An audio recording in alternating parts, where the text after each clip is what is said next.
السلام علیکم دوستوں، دنیا کی عجیب رسومات۔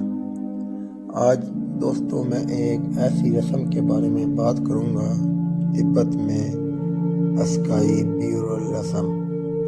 اس میں جب بھی کوئی انسان فوت ہوتا ہے تو اس کو پہاڑوں پر ڈال دیا جاتا ہے،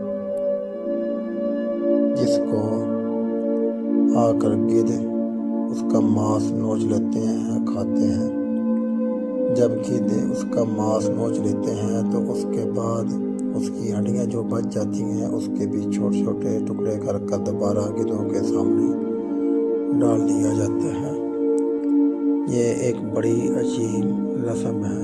اسلام میں جب بھی انسان کوئی فوت ہوتا ہے تو اس کو نلا دھلا کر ایک پیارے سے کفن میں لپیٹ کر دفنایا جاتا ہے، لیکن دنیا میں ابھی بھی بہت سی عجیب رسومات چل رہی ہیں۔ بدھ مت کا ماننا ہے کہ انسان نیچر سے آیا ہے، انسان کو نیچر کی طرف جانا چاہیے۔